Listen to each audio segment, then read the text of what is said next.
Mais nous, en tant que chrétiens à l'Assemblée ici, on veut continuer notre série que nous avons débutée sur l'Église mormon, sur l'Église de Jésus-Christ des Saints des derniers jours.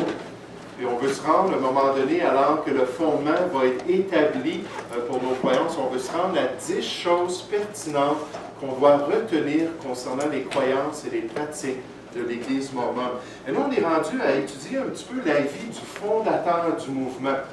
La vie de celui qui, au 19e siècle, a regroupé les disciples autour de révélations qu'il avait reçues supposément de l'au-delà ou du ciel même. Puis là, il a partagé ça avec sa famille, puis il a commencé à propager ça. Puis ce matin, on veut s'arrêter, puis ça va prendre quelques semaines, sur le premier président prophète du mouvement, un certain M. Joseph Smith Jr. Puis on veut regarder la vie de Joseph Smith, on veut analyser un petit peu ce genre de personne-là qu'il a été, le genre d'aspect qui s'est développé à travers sa vie, pour mieux être en mesure de comprendre les fondements du mouvement mormon, mieux être en mesure de voir s'il est bien fondé ou non d'après la parole de Dieu. Et les Écritures nous donnent des consignes pour pouvoir examiner les choses. Par exemple, dans 1 Jean chapitre 4, au verset 1, on nous dit « Bien-aimés, en parlant des chrétiens, n'ajoutez pas foi à tout esprit, mais éprouvez ou testez les esprits pour savoir s'ils sont de Dieu, car plusieurs faux prophètes sont venus dans le monde. » Donc, c'est ce qu'on veut faire. Avant de regarder les détails de ses croyances, de ses pratiques, on veut regarder le personnage.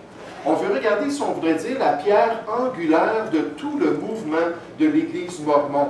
Le personnage le plus important pour les Mormons, c'est bien Joseph Smith. Donc, on veut s'arrêter sur ce personnage-là. Le Seigneur Jésus a dit à l'Église d'Éphèse, à leur époque, il a dit « Je sais que tu ne peux supporter les méchants, que tu as éprouvé ou testé ceux qui se disent apôtres et qui ne le sont pas, et que tu les as trouvés menteurs. » Donc ça, c'est un exercice très important pour l'Église de Jésus-Christ, de pouvoir regarder un personnage, de pouvoir analyser ce personnage-là pour voir si finalement il est digne de confiance et si on devrait le suivre. Vous savez, on peut faire la même chose avec le Seigneur Jésus-Christ. Regardez la vie du Seigneur Jésus-Christ, regardez son ministère, ses enseignements, la fin de sa vie, puis se poser la question, est-ce qu'il est digne de confiance? Est-ce que je suis prêt à être un disciple de Christ et à accomplir sa volonté? Et c'est ce qu'on aimerait faire en regardant Joseph Smith. Premièrement, en considérant sa naissance. Il est né le 23 décembre 1805 à Sharon, au Vermont, donc aux États-Unis. Joseph Smith était un Américain. Lorsqu'on a mentionné 3 des grands groupes qui se sont développés au 19e siècle, vous vous rappelez, on a parlé un peu de ces groupes-là, les Mormons, les Témoins de Jéhovah et les Adventistes du 7e jour. On a dit que ça faisait juste refléter tous les mouvements qui se passaient au 19e siècle dans le monde religieux. Mais chacun de ces groupes-là a été parti par un Américain, a été parti aux États-Unis, comme Joseph Smith. Donc, il était le 4e de 10 enfants. Il est né à Joseph et à Lucy Smith. Donc, Joseph Senior et Lucy Smith. On va avoir un petit peu d'informations concernant ses parents à travers cette série pour voir un peu plus de détails concernant ses parents. Mais Joseph Smith a vécu au Vermont pendant son enfance, mais finalement, ses parents sont déménagés dans l'État de New York, dans la ville de Palmyra, en 1817. Et tous les événements marquants de la vie de Joseph Smith et de la vie de ses parents vont se passer là, dans cette communauté-là, dans la ville de Palmyra. Là, on voit la maison familiale. N'oubliez pas, ils avaient combien d'enfants? 10 enfants. À l'époque, bien souvent, c'était le cas. On avait une grande famille, on avait une maison, souvent, qui avait seulement une grande pièce, puis ensuite, il y avait l'endroit où on allait manger. Donc, c'était très, très différent. Mais tout s'est passé dans cette communauté-là. On va voir les détails de ça. Maintenant, leur affiliation religieuse. Une fois qu'ils sont déménagés à Palmyra, la famille Smith a décidé de se trouver une église. Ils se sont joints à une église presbytérienne. Maintenant, pour les détails de qu'est-ce que c'est une église presbytérienne, je peux juste vous dire que les églises presbytériennes viennent du mouvement de réforme protestant du 16e siècle, surtout en Écosse et en Angleterre. Il y en a eu aussi en France, mais la plupart du mouvement presbytérien s'est développé de ce côté-là. Et ensuite, ils sont venus dans le Nouveau Monde. Et quand ses parents et sa famille ont commencé à aller à cette église-là, Joseph, lui, il n'était pas certain. Dans sa communauté, il y avait des presbytériens, il y avait des méthodistes, il y avait des catholiques, il y avait des baptistes, il y avait toutes sortes de groupes qui se disaient chrétiens. Puis là, il voyait cela, puis il était un petit peu dans la confusion. Puis d'ailleurs, c'est pour ça qu'il a commencé, comme on va le voir, lorsqu'il va voir sa première vision d'un être céleste, l'appelant à répandre l'évangile de Jésus-Christ. Il a commencé à s'en aller dans la campagne, puis aller dans la forêt près de sa maison, surtout sur une colline qu'on appelle la colline de Cumorah. Puis là, il a commencé à prier, puis il a commencé à chercher quelle religion il devait suivre, ou quelle dénomination chrétienne était la bonne. Puis là, on va juste s'arrêter un petit peu sur ce cheminement spirituel, puis la semaine prochaine, on va revenir à Joseph Smith. Mais je veux juste me concentrer sur d'autres événements qui se sont produits au niveau de sa famille. Il faut comprendre qu'il y avait énormément de pression sur les habitants, surtout des 13 colonies américaines. Ça se produisait aussi en Europe, au Canada, mais dans les 13 colonies américaines, on avait ce qu'on appelle le Grand Réveil, qui s'est produit pendant cette période de temps-là. Là, on avait des grands prédicateurs comme George Whitefield, comme Jean et Charles Wesley. On avait le missionnaire David Brenner qui prêchait, Jonathan Edwards. Il y avait une grande pression pour choisir une église, pour s'unir à une congrégation. C'était comme vu socialement comme inacceptable de ne pas aller nulle part. Aujourd'hui, nos standards en tant que société ne sont pas du tout ce qu'ils étaient il y a environ 100 ou 150 ans. On a beaucoup changé comme société. De considérer à cette époque-là que les gens n'assistaient pas à l'Église, que les gens n'avaient pas une affiliation religieuse quelconque, c'était très mal vu, donc il y avait une grande pression. Puis d'ailleurs, dans ses écrits, Joseph Smith, en tant qu'adolescent, explique un peu quel genre de pression il a vécu à cause de cela. Il dit en effet, toute la contrée paraissait en être affectée par le grand réveil, par toute la pression spirituelle, et de grandes multitudes s'unirent aux différents partis religieux, ce qui ne causa pas un peu de remue-ménage et de division parmi le peuple, les uns criant « Par ici !» pour être dans la volonté de Dieu, « Par ici !» ou les autres disant « Par là !» Les uns tenaient pour les méthodistes, les autres pour les presbytériens, d'autres pour les baptistes. Donc, c'était cette pression-là qui l'a un peu poussé à s'en aller, si on pourrait dire, à s'isoler, puis là, à commencer à prier, à demander quelle est la bonne religion. Quelle religion est-ce que je dois suivre? Puis vous allez voir la semaine prochaine la réponse qu'il a reçue d'extraterrestres qu'il a dit au début. Et ce sont des extraterrestres qui m'ont apparu, puis un peu plus tard, il explique qu'est-ce qu'il avait à dire.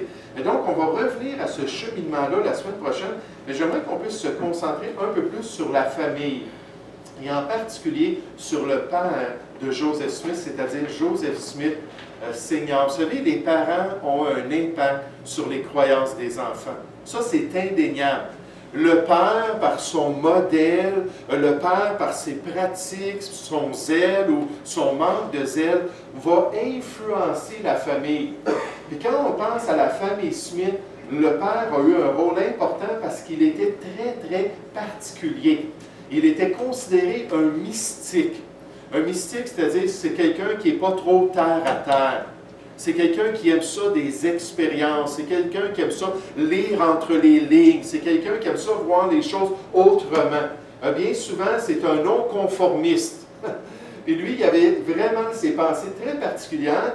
Puis il croyait qu'une de ses missions dans la vie, c'était de creuser dans la terre et de trouver des trésors. Puis il croyait qu'il y avait des trésors tout à travers la comté. Puis d'ailleurs, une des plaintes qu'on retrouve dans les archives concernant la famille Smith, c'est qu'ils avaient fait, ça c'est le père, c'est qu'ils avaient fait des fosses tout à travers la campagne. Puis les gens se promenaient dans la nature, puis allaient prendre une marche dans la campagne, puis là, ils voyaient des trous, ici et là. La campagne était parsemée de trous, parce que Papa Smith et son garçon favori, Joseph, sortaient ensemble, puis allaient faire des trous, parce qu'ils cherchaient à trouver des trésors. Mais ce qui est le plus important, c'est les outils qu'ils utilisaient, parce que les Smiths se tournaient vers l'occultisme. Ils se tournaient vers les sciences occultes dans un désir de recevoir une connaissance qui allait leur permettre de savoir où se trouvaient tous les trésors. Donc, ils se tournaient vers les boules de cristal, ils les utilisaient. Ils utilisaient aussi les baguettes de divination. Ça, on appelle ça de la radiesthésie. Moi-même, j'ai de la misère à le dire. La radiesthésie, ça, c'est l'idée qu'on peut prendre un bâton comme ça, puis laisser le bâton nous guider vers une source d'eau, par exemple. Ou laisser le bâton nous guider vers quelque chose dans la terre. Et eux, ils utilisaient ça pour essayer de dire « attends un petit peu, je sens une vibration, c'est ici qu'on doit creuser. » Ils se mettaient à creuser. Juste en passant, toutes les années qu'ils ont creusé, à part plus tard, quand Joseph Smith a été guidé d'une manière céleste, ils n'ont jamais rien trouvé dans la terre. Ils utilisaient des porte-bonheur, des talismans, ils utilisaient des rituels magiques, toutes sortes de méthodes possibles pour réussir à devenir riche en trouvant des trésors dans la terre. Et vous savez, non seulement c'est anti-biblique, beaucoup des choses qu'on va voir concernant la famille Smith et aussi les croyances de Joseph Smith et par extension les croyances mormones sont anti-bibliques, sont complètement le contraire de ce que les Écritures enseignent. Dans Deutéronome chapitre 18, Dieu a fait une liste de toutes les sciences occultes possibles. Il a dit que quiconque fait ces choses est en abomination à l'Éternel. Donc Dieu, lui, veut qu'on se base sur notre logique, qu'on se base sur les sciences empiriques, qu'on fasse des recherches, qu'on apprenne des choses, qu'on développe les matières premières qu'il nous a données. Il dit, quant au spiritisme et aux sciences occultes, ne touchez pas à cela. Dans Actes chapitre 19, ce groupe de croyants-là qui venaient de connaître le Seigneur, qu'est-ce qu'ils ont fait? Ils ont pris tous leurs livres d'incantation, puis leurs livres de magie, puis ils ont tout amené ça, puis ils se sont débarrassés de ces choses-là pour glorifier le fait qu'ils avaient connu maintenant le seul vrai Dieu. Mais non seulement est-ce que la Bible était contre ça, mais les autorités de l'époque l'étaient aussi. C'était quelque chose qui était considéré malsain que de passer son temps à faire des trous dans la terre. Puis en plus de ça, d'utiliser de la sorcellerie ou des sciences occultes pour réussir à le faire. Donc finalement, à travers les années, Joseph Smith Jr., qui a continué à faire ça, puis là je saute dans le temps, d'accord? On va revenir la semaine prochaine, puis on va revenir à son appel, puis au développement de ces choses-là, même après son appel, même après qu'il a appris qu'il était le prophète qui devait restaurer le vrai évangile. Parce que toutes les églises chrétiennes, ce qu'ils disaient, c'était une abomination pour les êtres célestes qui ont apparu à Joseph Smith. Donc, il avait été choisi pour restaurer le vrai évangile. Mais même après cet appel-là, il a continué à faire ses petites fouilles personnelles. Puis à un moment donné, on l'a arrêté. Puis là, on l'a amené en cours. Puis on l'a accusé d'avoir fait des fouilles pour trouver des trésors dans la terre. Maintenant, il a toujours nié l'avoir fait. Même avec son père, il a dit « Je ne suis jamais allé avec mon père faire ces fouilles-là. » Malgré que son père en a rendu témoignage, sa mère et sa famille et tous ceux qui le connaissaient. C'était le duo de recherche de trésors. Mais il niait cela. Il dit, les gens ont un malentendu parce que j'ai aidé un homme qui s'appelle Josiah Stowell. Puis à un moment donné, Josiah Stowell voulait chercher une mine d'argent. Puis pendant un mois de temps, j'ai fouillé dans la terre avec lui. Mais c'est la seule fois. Donc le juge a fait venir des témoins. Puis il a commencé à entendre toutes les personnes qui savaient que Joseph Smith avait fait cela. Et finalement, il a été reconnu coupable en 1826 d'avoir recherché des trésors dans la terre. Puis là, il a eu une amende. Juste en passant, ce n'est pas la seule fois que Joseph Smith a eu des démêlés avec les autorités. À plusieurs reprises, il a eu des démêlés avec les autorités. Et d'ailleurs, quand on va voir son assassinat, lorsqu'une foule de 200 personnes sont venues et l'ont tué à cause de ses croyances et ses pratiques, il était en prison à Carthage, au Illinois. Puis ils ont défoncé la prison, puis ils sont venus puis ils l'ont abattu en prison. Donc, il a été bien souvent confronté par les autorités. Maintenant, pourquoi est-ce que je parle de cela? Je parle de cela parce que c'est important de réaliser quel genre de famille et quel genre de caractère avait Joseph Smith. Lui qui est le seul à avoir eu ses visions célestes. Lui qui est le seul à avoir reçu le livre de Mormon et les différentes révélations pour les autres sources d'autorité pour l'Église mormone. Ce personnage-là qui était bien connu pour être malhonnête, et non seulement lui, mais sa famille aussi. Lorsqu'à un moment donné, un journaliste, puis un éditeur journalistique qui s'appelait Hébert Howe, a entendu parler des croyances de Joseph Smith, il est descendu dans la ville, là-bas, dans l'État de New York, puis il a fait un sondage. Il est allé au pub, puis il a commencé à parler aux voisins de Joseph Smith. Il a commencé à discuter avec eux, puis à savoir qu'est-ce que vous pensez de cette famille-là. Là, on a un prophète au milieu de vous qui dit avoir reçu des révélations célestes, mais qu'est-ce que vous pensez, vous? Puis là, alors qu'il parlait avec ces gens-là, il s'est aperçu que c'était un consensus, une unanimité. Les gens disaient, cette famille-là sont une fraude.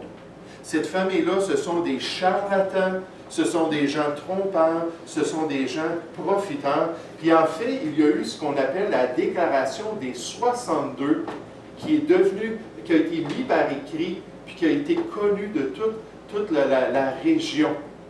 Et d'ailleurs, c'est une des raisons pourquoi Joseph Smith et son groupe ont dû quitter l'État de New York. Et je vous parle de ça dans un instant.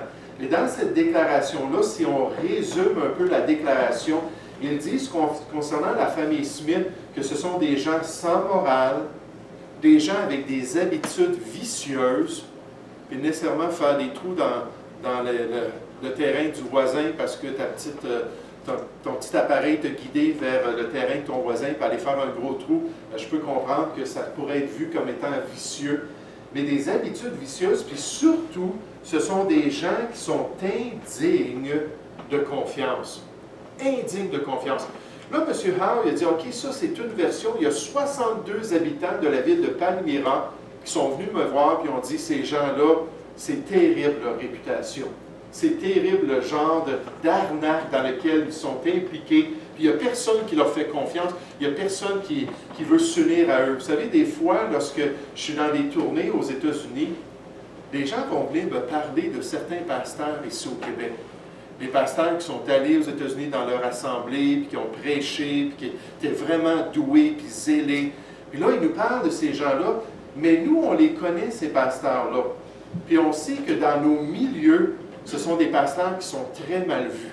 Il n'y a personne qui sont en communion avec eux parce qu'ils ont vraiment des pensées qui sont extrêmes, ils ont vraiment des pratiques qui sont disgracieuses. On n'a aucune communion. Puis là, moi, je suis là, puis il y a des gens qui viennent me voir et disent « Hey, il est venu nous prêcher. Hey, quel homme de Dieu! » Et là, il faut que je me taise. Moi, je les appelle des pasteurs caméléons. Ici au Québec, ils ont une face, puis quand ils vont aux États-Unis, ils ont une autre face. C'est tellement triste de voir ça, que ce sont des gens tellement avec une mauvaise réputation. Mais là, on voit Joseph Smith, puis dans sa ville, où il a fait ses grandes expériences, puis où sa famille était connue, il n'y avait personne qui faisait confiance. Maintenant, M. Howe, il a dit, OK, ça c'est une version des choses. Je continue mon sondage. Là, il voulait avoir d'autres déclarations, alors qu'il étendait un petit peu les limites de son sondage. Savez-vous, il n'y a personne dans toute la communauté. M. Howe, ce n'était pas quelqu'un qui était contre Joseph Smith. C'est un journaliste qui voulait savoir est-ce que c'est légitime, ces croyances-là. Il est arrivé à la conclusion qu'il n'y avait absolument personne qui était prêt à dire « Moi, je leur ferai confiance. Moi, je suis d'accord avec eux. Oui, c'est un bon groupe. » Puis finalement, bien, ça a eu toute une répercussion alors que ces documents-là ont été de plus en plus connus. Les gens ont réalisé que ce n'était pas juste eux qui voyaient leurs voisins de cette perspective-là, c'était tous ceux qui les avaient côtoyés. Vous savez, dans la parole de Dieu, on est dit « la réputation est préférable à de grandes richesses ». Comme c'est important le genre de réputation qu'on a. Comme c'est important le genre de témoignage qu'on a.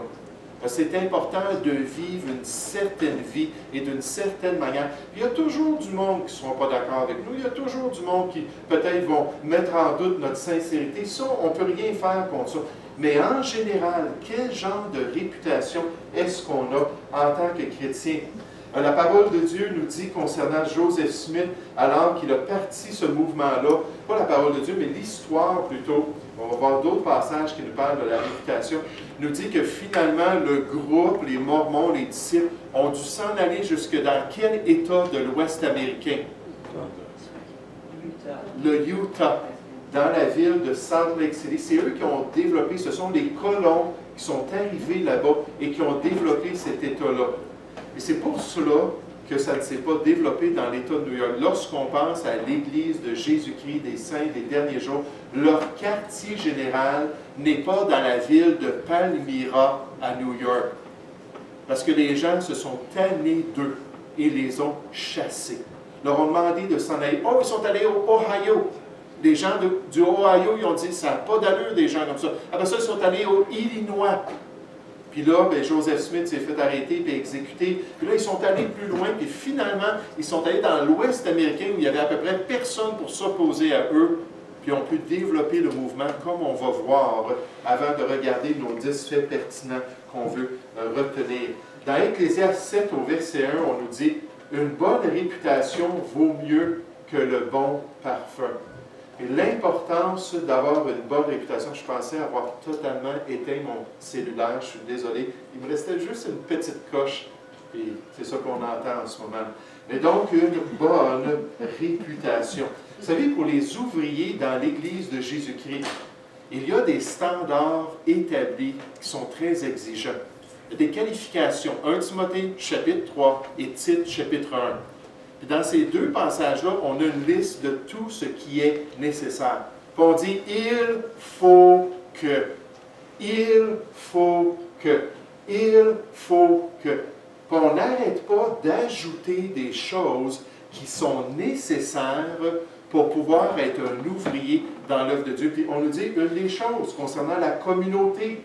Il faut aussi qu'ils reçoivent un bon témoignage de ceux du dehors, ceux qui ne font pas partie des frères de l'Église, afin de ne pas tomber dans l'opprobre, la honte et dans les pièges du diable. C'est tellement important pour les ouvriers dans l'œuvre. Et ça, c'est une qualification que Joseph Smith n'avait pas dans sa vie. Et sa famille ne l'avait pas non plus. L'apôtre Paul le dit concernant son propre ministère.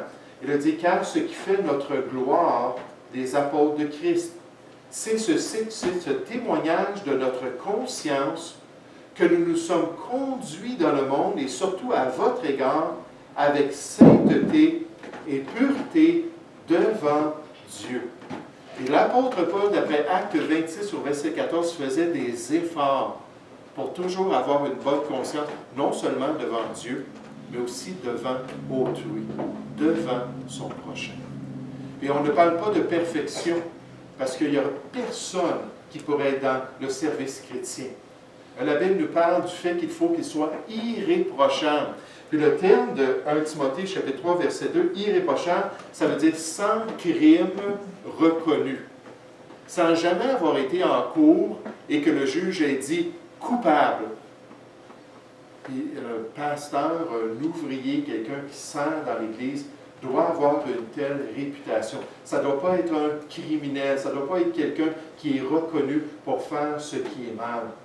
Et quand on regarde la réputation de Joseph Smith, on s'aperçoit que si on teste les esprits pour savoir s'ils sont de Dieu, c'est certainement un élément qui manquait à cet homme-là.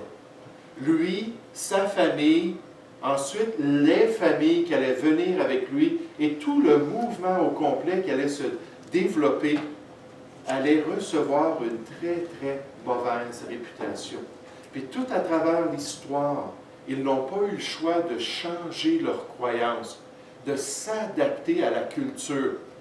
Pourquoi? Parce qu'ils étaient tellement extrêmes dans ce qu'ils faisaient que le gouvernement, à quelques reprises, a menacé de défaire le mouvement complètement, de saisir toutes leurs propriétés et tous leurs biens et de les chasser. Donc, à un moment donné, ils ont dit, OK, non, on va se soumettre. Et d'ailleurs, c'est pour cela qu'ils ont cessé la polygamie. On va parler de ça, la polygamie. Le fait que Joseph Smith a eu 34 épouses, Brigham Young, son successeur, a eu 55 épouses, et la polygamie, c'était un standard jusqu'au 20e siècle. On va voir là, la pression du gouvernement, et c'était une des pratiques qui a dû être éliminée. Et donc, on doit regarder cet homme-là. La semaine prochaine, on va voir cette première vision qu'il a eue. Et comment, finalement, il a appris qu'il avait été choisi pour pouvoir répandre l'Évangile de Jésus-Christ. Un évangile édité, si on pourrait dire. Un peu trafiqué et changé. Là, on va voir comment il a réagi à cela. Qui sont ceux qui se sont joints à lui? Parce que, comme je vous ai dit, les gens de la communauté n'avaient pas du tout confiance. Mais il y avait quand même un cercle familial avec 10 enfants dans sa famille, ses parents. Il a réussi à convaincre ces gens-là, convaincre quelques amis. Et finalement, progressivement, ils se sont développés. Et aujourd'hui, ils sont rendus 15 millions à travers le monde. Mais on voit que cette personne-là, au niveau de sa réputation, au niveau de ce qu'il disait, n'avait pas peur du tout de trafiquer la vérité. Et ce n'est pas la seule occasion. On va voir comment est-ce qu'il a menti à multiples occasions. Et le Seigneur Jésus a dit, « Je suis la vérité, le chemin, la vérité et la vie. Nul ne vient au Père que par moi. » Joseph Smith ne pouvait pas dire cela de lui-même. Parce que pour lui, la vérité, ce n'était pas très, très, très important. Et donc, ce matin, on va s'arrêter avec ça dans notre étude. Puis là, encore une fois, on se concentre sur le personnage le plus important. On va voir ce qui est arrivé, puis comment il a développé les croyances et les doctrines des Mormons. Puis encore une fois, pour tester les esprits, pour savoir s'ils sont en accord avec